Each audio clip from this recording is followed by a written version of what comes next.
we're presenting with Robert Brown from the Make Your Move, International Freight Transport and Logistics. We are videoing, recording, I should say. So please keep your mic on mute. I'd start off with welcome to country. Inland acknowledges the traditional owners of country throughout Australia and their continuing connection to land, sea and community. We pay our respects to the cultures and to their elders, both past, present and emerging. I'm in Moreland and we're on the land of the Wurundjeri of the Kulin Nation. So thanks to Robert. Appreciate your time, Robert, and over to you. Thanks so much. All right, thanks, Tom, and thanks to the Inner Northern Land for giving us the opportunity to talk about the industry. I'll get straight into it. If anybody's got any questions, they can we'll hold that to the end if that works for everybody, but if it doesn't, you want to jump in now, go for your life. So hopefully, so if there's no other message that I get across today to careers advisors and students that are on this presentation, there is variety in this industry, and there is absolute different career pathways, which we'll talk about during the course of the presentation. But they're the big two takeaways. If nothing else I get across, there's pathways into this industry and there's absolute variety in this industry. Back at the start of COVID, the federal government came out and announced, along with obviously the health departments being essential services, but they said that this industry is an essential services and was formally recognised to make sure that we were able to not only move fresh fruit but importantly medical supplies in and out of Australia, be it by air or be it by sea, to make sure that happened to allow Australia as a community to fight off COVID, as we have done so far pretty successfully compared to other countries. Most people, when you ask them, especially younger people, about this industry, they'll say transport. Oh, that's that big fat guy who drives the truck down the Hume Highway somewhere between Melbourne and Sydney, and it's a pretty boring sort of job. I hope I get across to you this morning that there is a lot more to this industry than this image.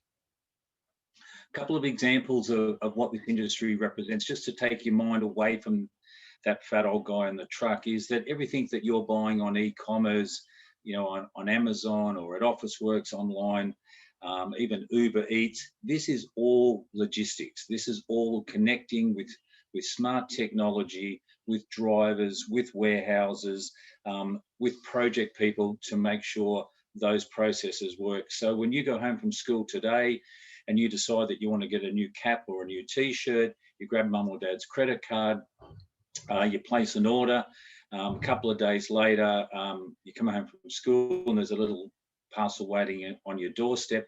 How did it get here? You don't know. You don't care really, as long as it got here as per what it said, 3 days. You open it up and all of a sudden it's the wrong size or it's the wrong color. You can return it and you can track and trace that process all around. That is part of the logistics movement, and we refer to it in the industry as e-commerce.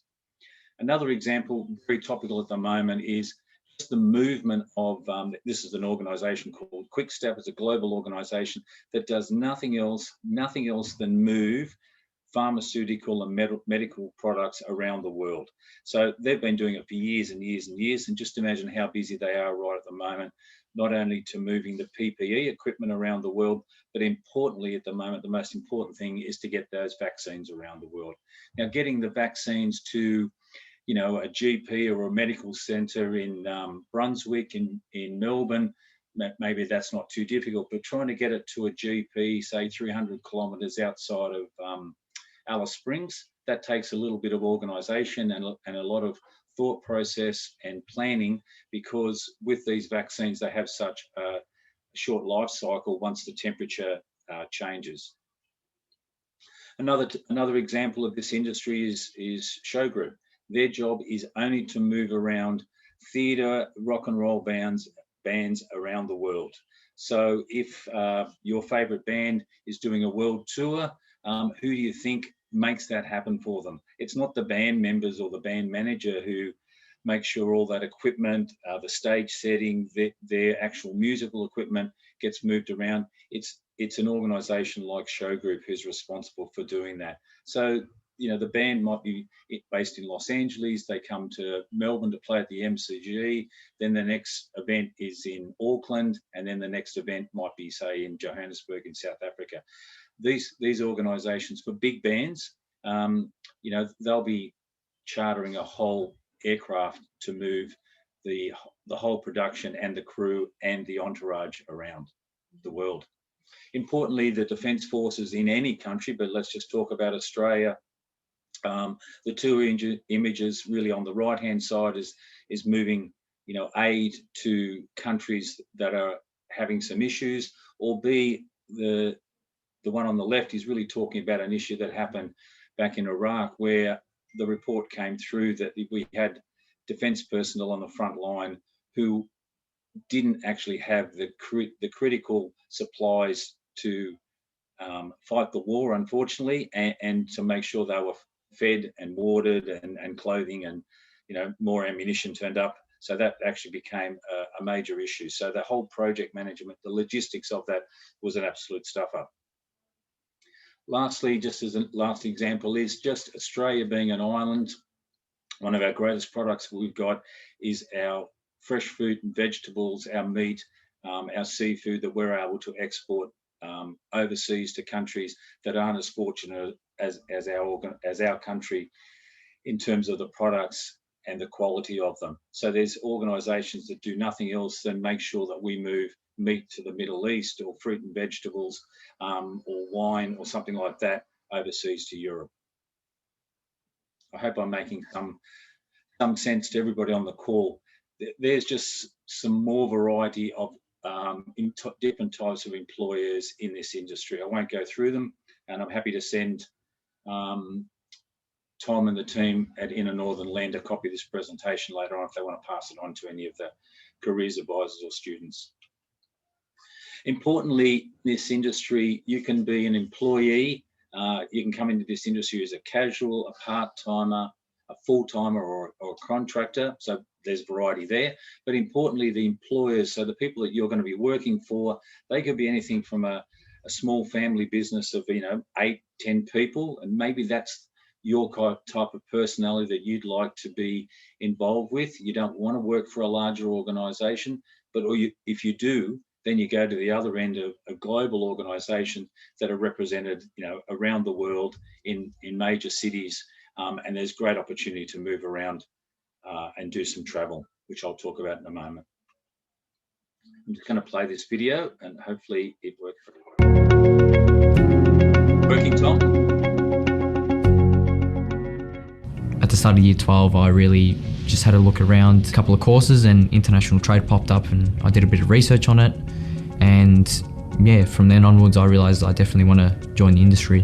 Beforehand, I obviously finished year 12, and I was working with my father for a bit, helped him out with a couple of jobs here and there. I was originally going to uni, got an offer for international trade.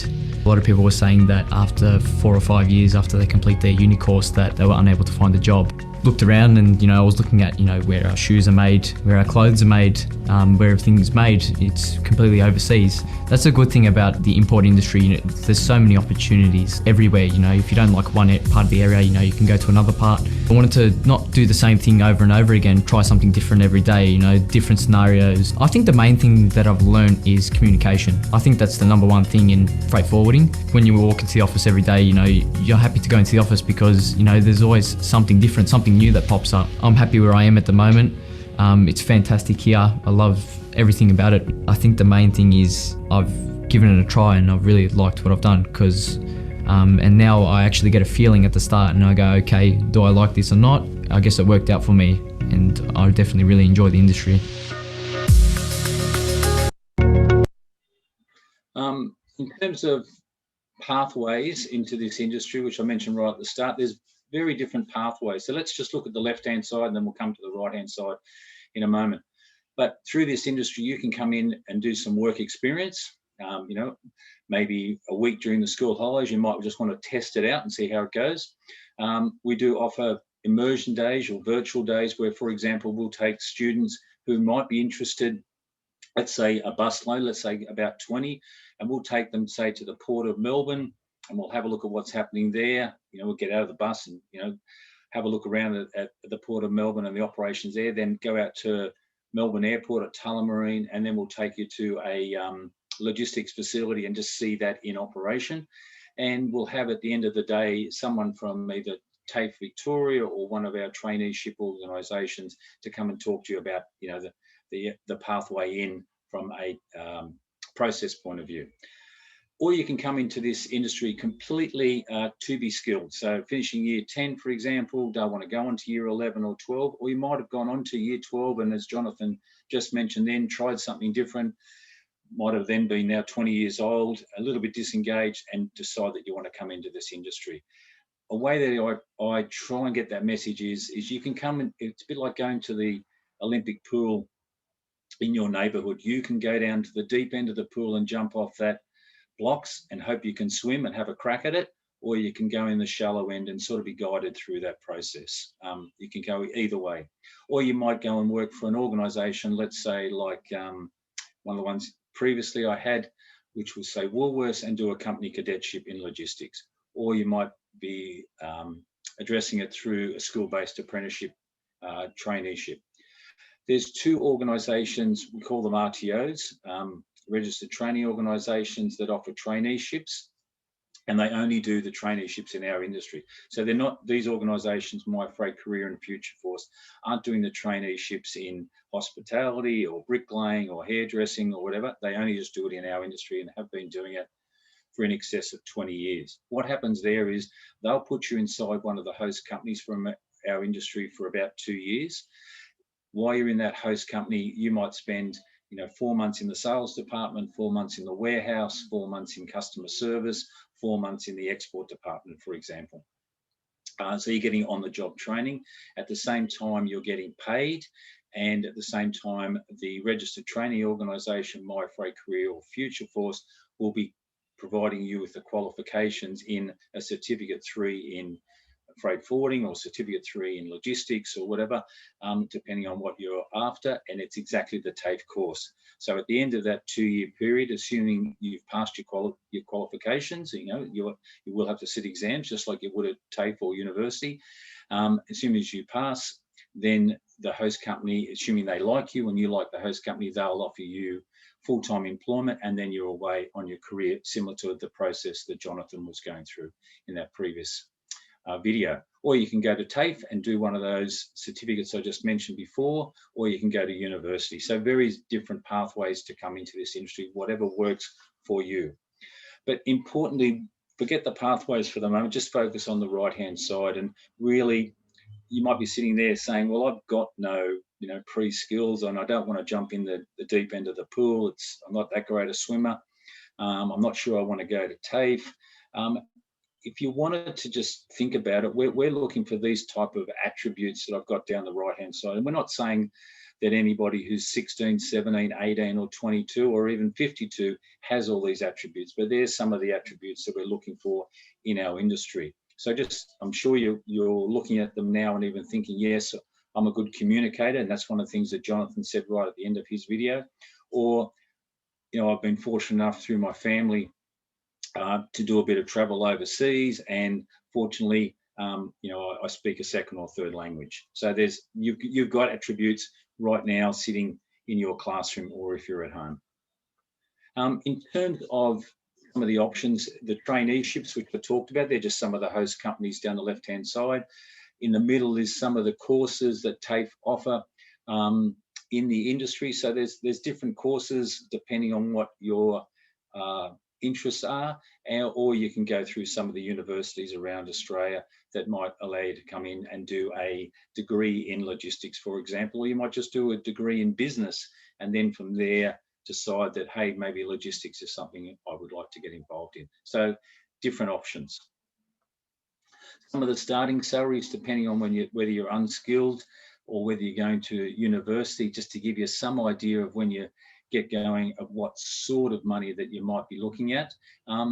Obviously, the more you get educated, and when I say educated, that's both theoretical education and on-the-job education, because this industry like many industries, even school, it's jargon, it's buzzwords, and it's getting to know what that means, so that when you communicate with people locally in your office, or if you're talking to a customer or a provider for you overseas in San Francisco, that you're talking and understanding the jargon that comes across. So think of it in terms of education from a qualifications point of view, and education from an industry point of view in terms of understanding what this jargon's all about.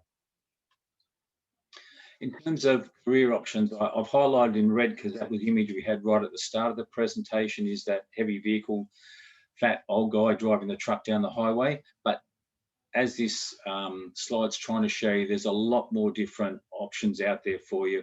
If you're a good talker and you like sales or customer service, marketing, that kind of thing, or you might want to work for some of the state or federal governments that help manage our industry and manage the supply of and the movement of freight in and out of Australia or across Australia, or you might want to work for at the seaport or at the airport, or you might be more targeted towards the IT side and data analytics, for example. This image, I call it snakes and ladders. It's really trying to get across to you, a bit like the pool example, is you can move anywhere you want to, and don't think that a snake is going backwards in your career. A snake might just be that you're working for a company, say like A. Hartrod, and you decide that you're going to move from the sales department to the operations team because you want to start understanding some more about the industry than you do. Or you might be moving from a snake point of view from the company's operations in Brunswick to the company's operations in Perth, for example. So think of this as you can go anywhere you like, and it really is driven by those attributes back on that previous page. I've just got one other short video.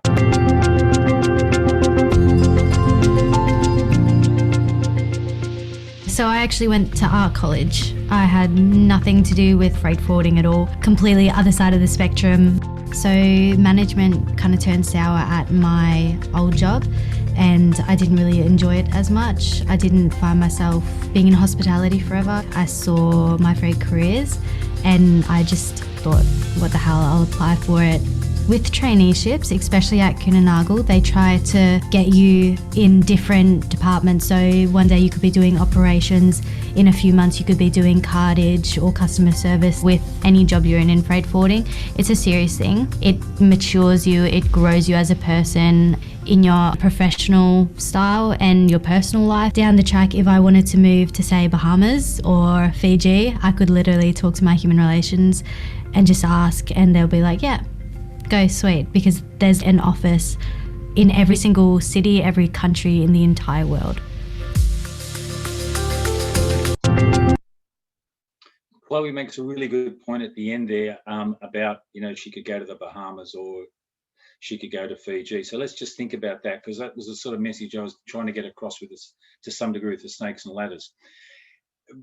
Everything that moves around the world internationally either moves by air or by sea, so maritime or aviation. But just for the moment, let's just park moving by rail and by road just to the side for a moment. And both maritime and aviation are international standards. So I sort of talked before about the jargon. If you decided that you wanted to get in this industry and you do the traineeship as Chloe has for a couple of years, and you get to understand it and you start to understand the processes, it is exactly the same process to move a piece of goods, let's say a laptop that might needed to be moved from Brunswick to Milan in Italy, for example. So whether you move that by air or by sea, the international standards, the processes, the logic, the documentation is to move it from Brunswick through to Milan in Italy is exactly the same process to move it from Milan in Italy, say across to New York in the USA. So if you got to, say, 25 and you decided, oh, I've got a few years under my belt, I understand this, I'm going to go away and do a little bit of traveling in Europe with my mates, and all of a sudden you start to run out of cash because you've been over there for 6 months, and you find it, you happen to be landing in Milan, you happen to speak Italian, that would obviously help as one of those attributes. Then you could get a job working for a freight company, a logistics company in Milan in Italy, and be just as effective as you would be if you were in Brunswick or as if you would be in New York. So it's a very transferable skill. That's really the takeout point of this slide. Importantly, the environment, sustainability is such an important topic for Australia, but globally at the moment. And what we need in this industry is younger people coming through, teaching older people, like myself, about different ways that we can operate the transport, the logistics, the movement, the problem solving, to make sure our footprint that we put on the environment is less, and we're doing it as efficiently as possible. And really, humans who have the capacity to work in a team environment, be good communicators and be problem solvers, are people that we want to bring into this industry. Just when you think you've worked out your career or your job, you've worked out the organization that you're working for, at the same time you're doing some study, maybe one of the traineeships. You might be thinking about doing a bit of travel. Now you've got a couple of years under your belt. You think, I understand this industry. I get it now. I've got it. All of a sudden, something happens around the world, because we are international transport, that impacts what happens for your customer to move something from Brunswick, say, to Milan. So that could be, and you might have learned some of this at school or reading it in the paper, on the news. There's a trade agreement happens, or say in Europe with the UK and Europe, Brexit, where 1 minute you can freely move goods from the UK across to France or Spain. All of a sudden, after Brexit came into place, that can't happen as easily, and you need to go through a correct process. So that takes a lot more time, a lot more problem solving. Your customer still wants their goods to move from London across to Paris, and you've got to start doing some problem solving.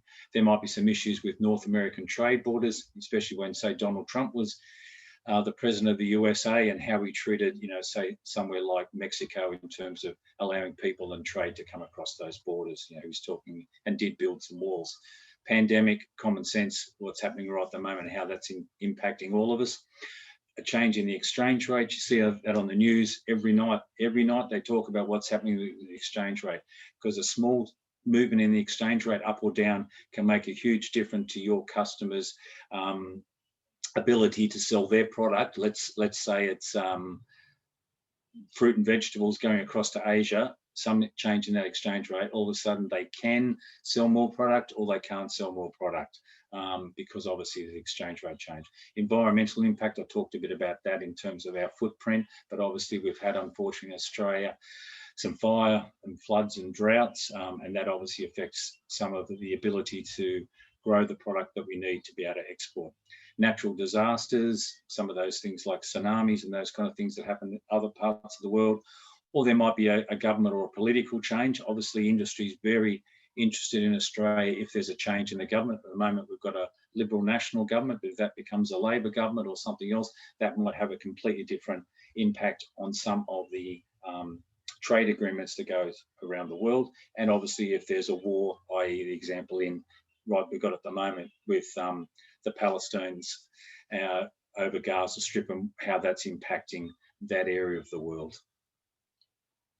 If you think there aren't jobs, you're kidding yourself. This is straight off Seek. Just jump onto Seek. I put in Seek, I put in Brunswick, and I put in salaries, greater than, say, 40,000. And these are just some of the examples. And as you can see, these are jobs that are available right now, and there was dozens of them, and a variety of different types of jobs. If you've been fortunate enough to maybe do some part-time work at McDonald's, or I know coaching junior soccer football teams, or whatever you can put forward in your resume, and you have some of those attributes, these organizations are looking for people right now. It's a growing industry, and it has been, but it certainly is a growing industry now with what's happening with COVID. We saw some videos from Jonathan and Chloe. There's 4 other videos telling different stories for Josh, Jake, Aphrodite, and Joshua. So I encourage you, if this is of interest to you, to jump onto the website, which is just there, called Make Your Move, and have a look at that other videos, and there's some other information in terms of the traineeships and different types of roles. Tom, that's the end of my presentation, unless anybody has any particular questions, but my details are there, and as I said to you and Malik before, happy to have people reach out to me if they require. Thank you, Robert.